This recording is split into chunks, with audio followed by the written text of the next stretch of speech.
disuruh sama kakaknya, pihak keluarga, dan termasuk juga Yuris. Disuruh. Ya namanya disuruh kan? Oh, disuruh. Cepat ditetapkan, cepat itu. Dan ingin, sekali lagi, dihukum seberat-beratnya. Tidak ada toleransi karena telah memberikan sesuatu yang menyulitkan terhadap penyidik dan dia tidak mau secepatnya itu menyerahkan diri dan tidak mau bertanggung jawab. Semoga sekali lagi dihukum seberat-beratnya, tidak ada toleransi. Kalau bisa dihukum mati. Gak ada kata-kata, adanya bukti nyata. Saya bersumpah demi Allah Rasulullah, saya tidak tahu menau, saya tidak tahu perencanaan, saya tidak tahu, saya tidak terlibat sama sekali. Sumpah demi Allah Rasulullah. Dari hukuman yang setimpal harus dihukum mati demi Allah Rasulullah, harus dihukum mati. Allah Akbar. Halo semua, apa kabar? Selamat datang di Queen Sas Channel bersama saya Sasena tentunya. Semoga kabar kita senantiasa selalu dalam keadaan baik dan selalu dalam keadaan sehat walafiat ya. Oke, masih seputar segmen analisa tentang kasus Subang, dimana kali ini kita akan mengangkat misteri dibalik pertemuan para YouTuber Subang bersama Atlet Sloven ya. Sebagaimana kita ketahui bahwa di hari Sabtu kemarin Kang Heri, Bang Freddy, Bang Jack ya, terus Kang Yahya juga Mas Sodo ini melakukan pertemuan dengan Bapak Ahmad Taufan Sudirjo selaku pengacara dari salah satu saksi yaitu Ramdhanu. Di sini menarik untuk kita bahas ya, dimana di situ tidak menyertakan Danu ikut serta. Kira-kira ada apa? Nah, sebelum lanjut ya, alangkah baiknya yang baru mampir atau teman-teman saya yang lama di Sasena Channel ya, yang belum subscribe silahkan di subscribe, like, and jangan lupa nyalakan lonceng notifikasinya agar tidak ketinggalan video-video analisa terbaru dari saya tentang kasus Subang. Kalau sudah, saya ucapkan terima kasih ya. Oke, artinya karena tidak menyertakan Danu, ada sesuatu hal yang dibicarakan. Mungkin berkaitan dengan hasil pemeriksaan Danu beberapa saat yang lalu ya, yang mana kurang lebih Danu itu kalau nggak salah 2 kali ya dipanggil di Polda untuk season kedua ini. Dan juga pernah ada pemanggilan yang sempat agak membuat kita bertanya-tanya. Saat itu Danu sudah diizinkan pulang, tapi ternyata ada semacam cegahan, jangan pulang dulu. Waktu itu sudah sedikit tegang ya, dikirain ada apa, nggak taunya juga pulang ya. Terus di pemeriksaan terakhir itu Danu cukup ceria, walaupun awal diperiksa itu dia kelihatan murung dan mungkin kurang fit, tapi setelah diperiksa dia kelihatan sumringah. Ada sesuatu yang kalau kita amati itu terlepas dari beban.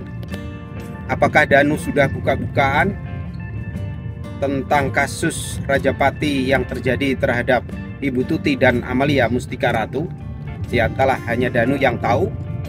Statement terakhir yang kita ketahui, Danu mengucapkan tidak ada kata-kata, yang ada bukti nyata.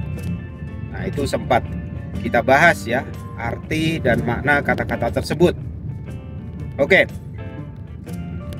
kalau kita cermati setelah pertemuan para YouTuber dengan Pak Ahmad Taufan ini, banyak analisa yang dikemukakan oleh mereka ya, diantaranya Kang Freddy, Kang Heri, Kang Yahya, dan juga Subang Hijau. Sempat ada kata-kata merinding katanya. Nah, kira-kira apa sih yang membuat merinding atau mungkin membuat keyakinan mereka terhadap kasus ini akan terungkap. Bahkan sering diberikan suatu judul ya, kasus Subang akan meledak. Prediksi Kang Freddy itu 1000% terungkap. Sedangkan Kang Heri itu 1200. Nah, kalau saya pribadi lebih banyak lagi, beribu-ribu persen kasus ini akan terungkap. Itu kesan yang saya dapat ya. Dan juga selentingan-selentingan. Dikaitkan dengan beberapa saksi yang belum dipanggil kembali, diantaranya Pak Yosep, Yoris. Nah, ini juga mengindikasikan sesuatu. Apakah kepolisian sudah mendapatkan 2 alat bukti yang kuat, keterangan yang meyakinkan, dan sekarang sedang menyusun berkas untuk penangkapan para terduga pelaku? Mungkin saja, karena memang untuk menetapkan seorang tersangka ini minimal dibutuhkan 2 alat bukti yang kuat, yang berkesesuaian ya. Dan juga perlunya diadakan gelar perkara. Setelah merasa cukup dan yakin, barulah penetapan tersangka. Ada rumor juga baju oranye dan mobil pengangkut tahanan sudah dipersiapkan. Ya pastilah, setiap saat kepolisian sudah menyiapkan hal itu ya. Tapi untuk siapa? Apakah untuk pelaku kasus Subang atau untuk pelaku-pelaku kejahatan yang lain? Patut kita nantikan kira-kira seperti apa.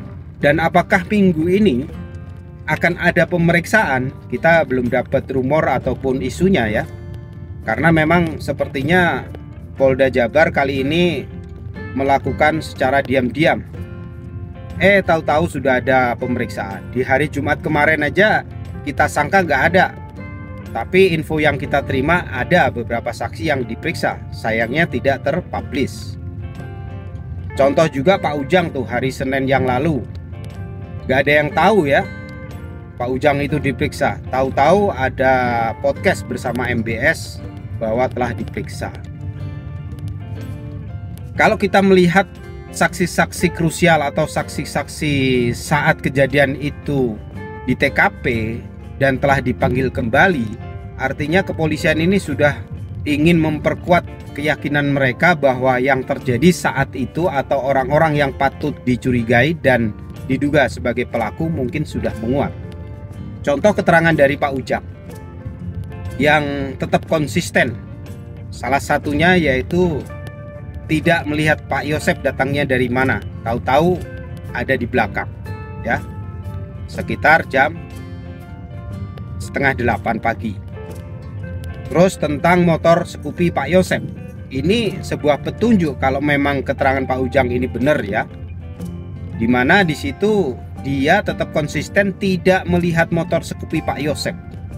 Walaupun Pak Yosep menyangkalnya ya bahwa motornya itu ada di depan Alphard. Ya harusnya kelihatan ya. Siapapun yang melintas ke situ masuk ke TKP harusnya kelihatan. Tapi Pak Ujang tetap konsisten tidak melihat motor Scoopy Pak Yosep.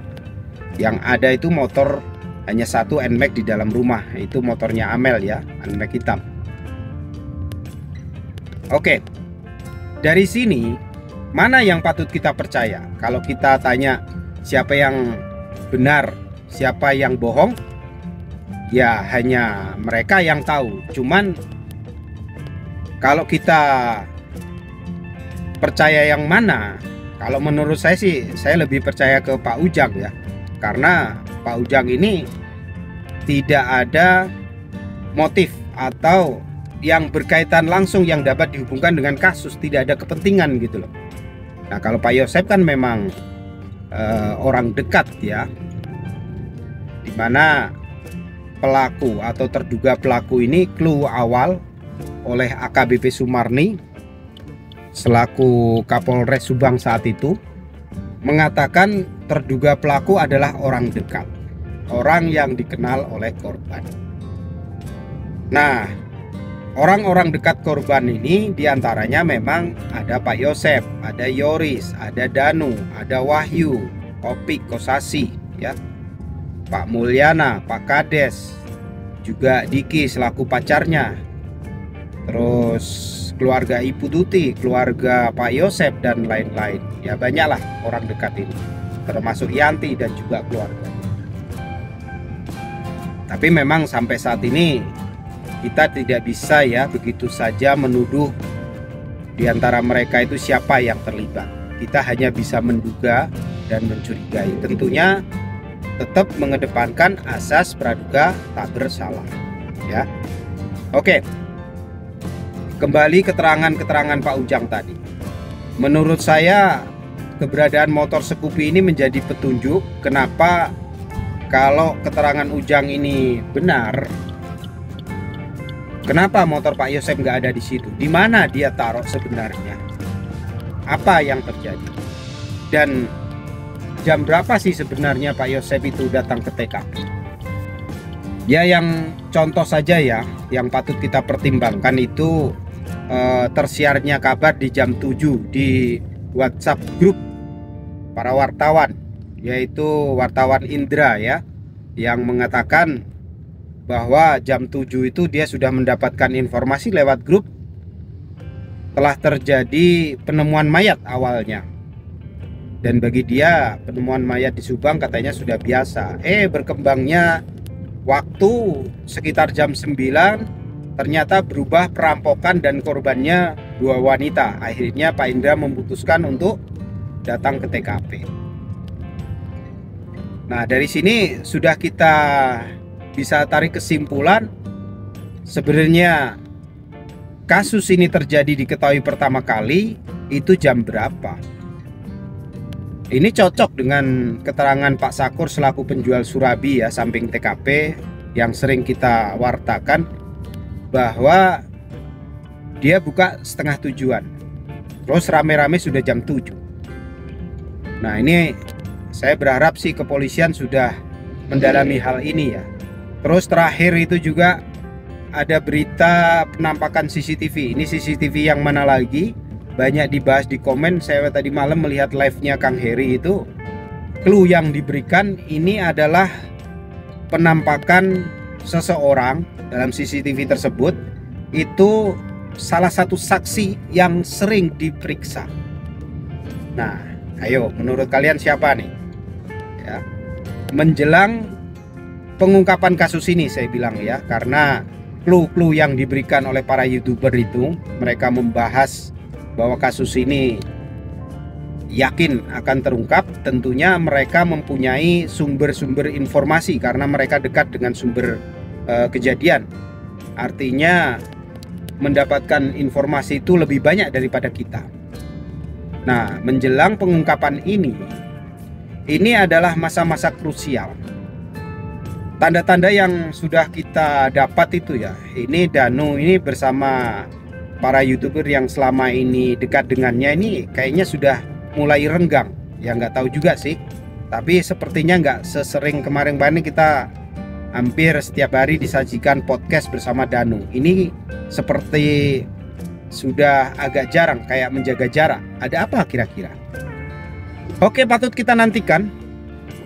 Kita berharap di bulan Oktober ini ya, entah pertengahan, entah minggu ini atau akhir bulan, itu benar-benar ada rilis dari kepolisian. Seperti harapan saya, jangan sampai pemilu sudah dimulai, pendaftaran capres-cawapres sudah deal, kasus ini belum terungkap. Kita takutnya beritanya semakin sepi dan tidak ada informasi, akhirnya lenyap begitu saja. Dan saya berharap sih dari kepolisian ya di bulan-bulan ini ada perilisan atau tidak, ya minimal ada konferensi pers yang disampaikan sejauh mana yang mereka lakukan dan perkembangannya kayak apa. Ya pahit manisnya nggak apa-apa lah disampaikan sedikit bocoran, apakah kasus ini yakin akan terungkap atau masih memerlukan waktu. Oke, dari saya itu dulu, kurang lebihnya saya mohon maaf ya. Terima kasih sudah menyimak. Sampai jumpa di video-video saya berikutnya. See you next time, bye bye.